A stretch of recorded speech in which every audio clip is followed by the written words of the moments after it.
A esta hora saludamos a Lucía Cedeño y Maricruz Isurieta. Maricruz es paciente del Instituto Ecuatoriano de Seguridad Social y padece esclerosis múltiple. Les doy la bienvenida a las dos. Lucía también es paciente. También soy paciente. Quisiera que me comenten primero, para poner en contexto a las personas, qué es la esclerosis múltiple y qué le causa a la persona, al paciente. Maricruz. Ya. La esclerosis múltiple es una enfermedad autoinmune, degenerativa e incurable del sistema nervioso central. Esto quiere decir que produce discapacidad. Es una enfermedad que progresa, no tiene cura, entonces produce discapacidad. Puede ser discapacidad visual, discapacidad motriz, discapacidad cognitiva, no sabemos a qué parte del sistema nervioso ataca. Y es una enfermedad que debe ser tratada con medicamentos de altísimo riesgo, que tienen miles de efectos secundarios que afectan a otras partes del cuerpo, porque son medicamentos inmunomoduladores, que no pueden ser intercambiables simplemente porque una persona decide. Estos medicamentos solamente pueden cambiarse en caso que el médico tratante, que tiene que ser un especialista en neurología, decida que el paciente debe cambiar el medicamento. Hay medicamentos de primera línea, de segunda línea. Nosotros con Fingolimod, es el medicamento por el que estamos ahora aquí, es un medicamento de segunda línea. Nosotros ya pasamos la primera línea de medicación, ya no podemos volver a esa. Ya pasamos, estamos en segunda línea y de aquí, si perdemos este medicamento, ya en el Ecuador no hay más. Entonces nos quedaríamos totalmente desprotegidas. Nosotros no estamos peleando por una marca, y eso quiero que quede claro. Estamos peleando por calidad. Nosotros queremos que se nos dé un medicamento que haya sido probado, que tenga estudios de bioequivalencia. La copia, como tú dijiste, no es un medicamento genérico, es una copia que no tiene estudios de bioequivalencia. Esto quiere decir que no saben cómo reaccionan los pacientes con esclerosis múltiple. Entonces, vamos detallando cuál es la situación que están viviendo los pacientes en este momento. Y conversemos contigo, Lucía. Estaban recibiendo un medicamento de segunda línea, como lo describe Maricruz. Este medicamento, entiendo que los mantenía estables a los pacientes sin que estas discapacidades que produce la enfermedad se presenten y dándoles una calidad de vida aceptable. Sin embargo, ¿qué pasó en el Instituto Ecuatoriano de Seguridad Social? ¿Qué es lo que está pasando? Desde el año 2016, nosotros como pacientes ya reportamos esta preocupación a las autoridades una vez que se presentó la primera falla terapéutica en Cuenca. En Cuenca, en el hospital del IES, cambiaron a un paciente de Gilenya a Lebrina y se presentó la primera reactivación con fallas terapéuticas. Preocupados por esta inquietud ante nuestra patología, que es discapacitante, pues dimos a conocer a nivel nacional al director general del IES sobre esta gran preocupación que no nos pueden cambiar. Luego pasó en Guayaquil, compraron Lebrina y pasó exactamente lo mismo. Aquí te vamos a dejar las fallas terapéuticas que están en conocimiento del ARSA. Pasó en Guayaquil, les dieron Lebrina, fallas terapéuticas. Luego en Quito, efectivamente, empezamos con fallas terapéuticas. Y el gran problema es que en 15 días, en un mes, empezaron a presentarse ya reacciones adversas en los pacientes y fallas terapéuticas demostradas a través de los propios exámenes con resonancias magnéticas.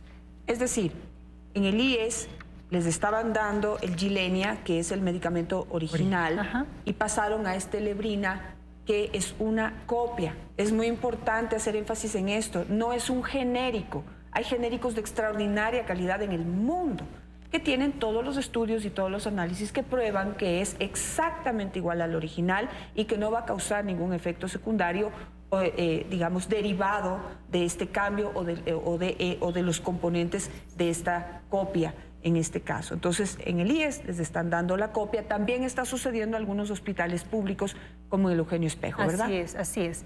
En el dictamen de la resolución, cuando ganamos la medida cautelar, pues ahí se indica que se entregue inmediatamente Gilenya, que se tenga en stock, Gilenya, una vez que ya se presentaron fallas terapéuticas también en el Hospital Eugenio Espejo, por ejemplo, de red pública.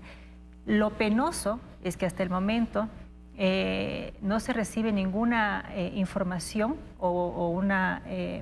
del Ministerio de Salud Pública, una disposición a las autoridades para que se haga esta adquisición. ¿Qué pruebas tienen ustedes de que este medicamento que les están dando ahora tiene realmente efectos secundarios, es decir, fallas terapéuticas, como lo denomina Lucía? Mira, hay una diferencia entre falla terapéutica y efecto secundario. Eso hay que tomar muy en cuenta. Los efectos secundarios tienen muchos medicamentos. Y obviamente estos medicamentos que son de alto riesgo tienen muchísimos efectos secundarios. pero los efectos secundarios son manejables. El problema es cuando se da falla terapéutica. Perfecto. Quiere decir que el medicamento no está funcionando y se producen recaídas o brotes que producen mayor discapacidad. ¿Qué pruebas tienen ustedes de esas fallas? Tenemos las hojas amarillas, los reportes médicos de que ha habido, por ejemplo, en la paciente del Eugenio Espejo, tiene 5 lesiones nuevas en el cerebro. Esto obviamente va a producir mayor discapacidad a corto, mediano o largo plazo.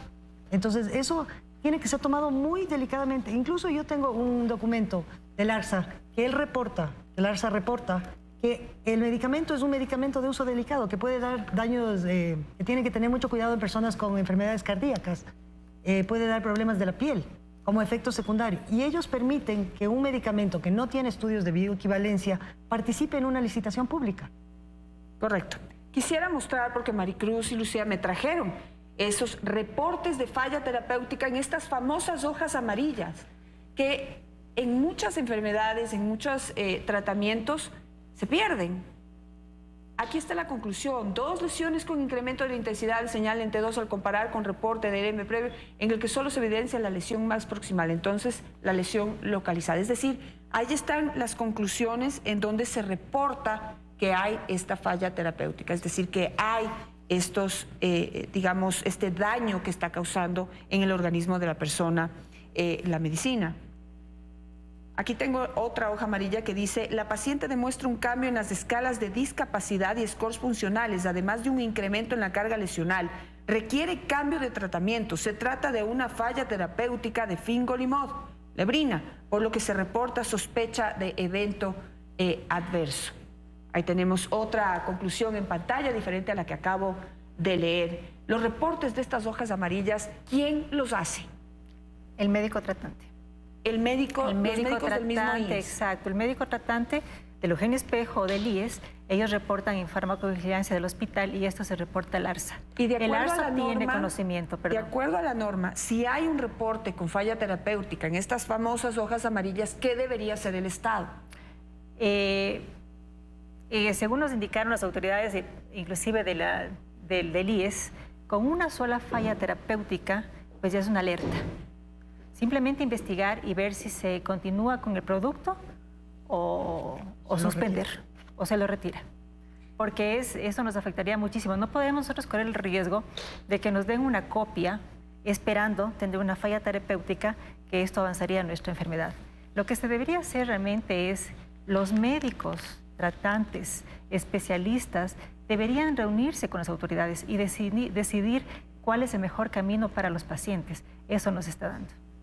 Se está priorizando el costo, porque es una medicina costosa. Tenemos en el Carlos Andrade Marín una adquisición de fingolimod, de la copia lebrina, más o menos para 1 año. Por lo tanto, el médico tratante solo puede recetar por el compuesto activo, pero no puede recetar por marca. Entonces, el médico tratante está atado de manos.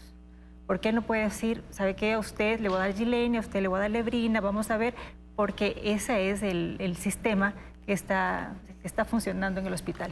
Entonces, y la red pública, ¿no? El médico está atado de manos. Así probablemente el IES también esté atado de manos, porque el IES tiene que recibir la medicina que el CERCOP compra.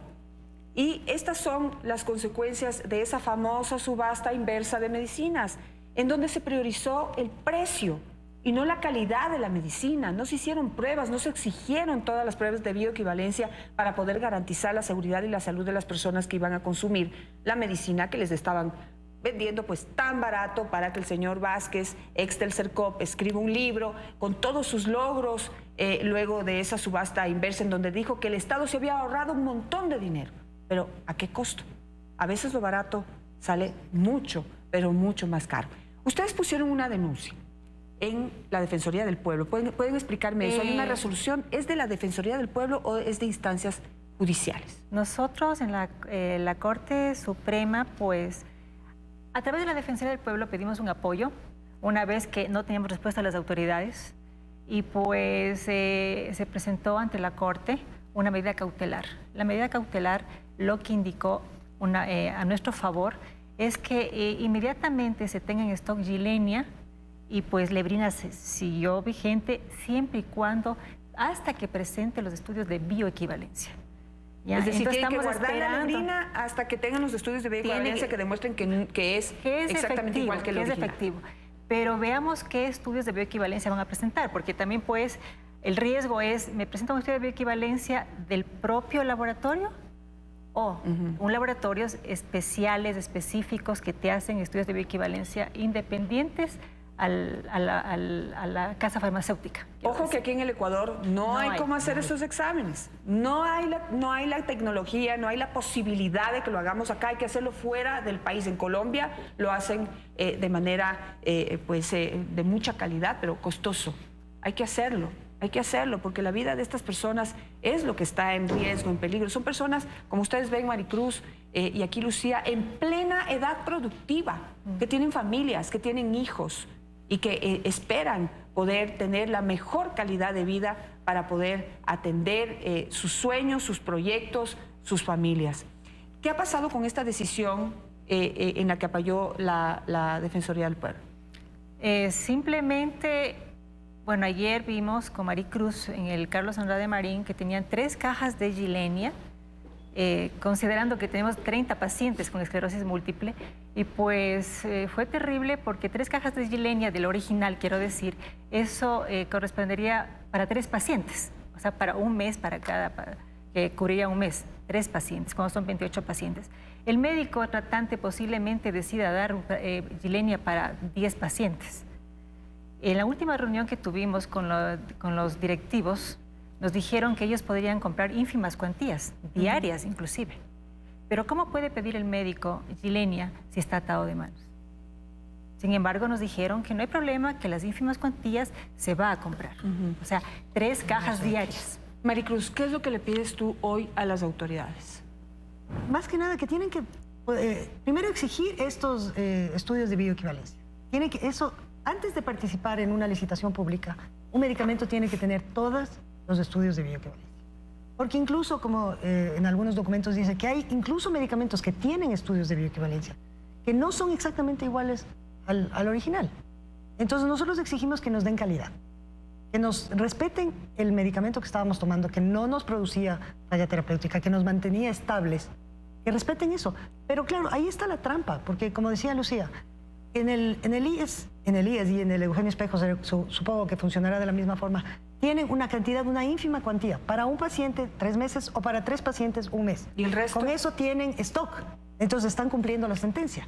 Pero la trampa está en que el médico, el rato de recetar, solamente le sale el código como Fingolimod, genérico. Entonces dice, a mí, ¿qué me pasó el día de ayer? Yo fui el día martes, sí, ayer. Fui al IES y me dijeron, tome, vaya, le digo, pero póngame qué es Gilenya. Y dice, yo no puedo poner una marca, vaya y pídales. Entonces yo bajé y me dijeron, estábamos 2 pacientes, y me dijeron, hay para un paciente.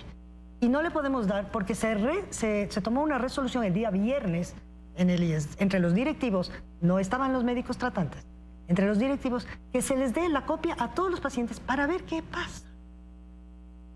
Que cuando presenten la falla de conejillos de indias, eso es ilegal. Eso es ilegal, es inhumano y afecta los derechos garantizados en la Constitución de la salud, la garantía de la salud a la que todos tenemos. Se me termina el tiempo. Les agradezco mucho por su presencia en esta mañana. Yo realmente confío en la nueva directora del ARSA. Aquí estuvo, del CERCOP. Y aquí estuvo y ella dijo que iba a poner ojo a todos estos problemas generados por la última subasta inversa y coincidió con mi criterio de que no se puede comprar medicina únicamente por el precio. Como dijo Maricruz, no se está defendiendo absolutamente ninguna marca, sino que el Estado garantice la salud de las personas comprando medicamentos comprobados que son de calidad. Gracias por su valentía. Espero que el problema se resuelva. Muchísimas gracias.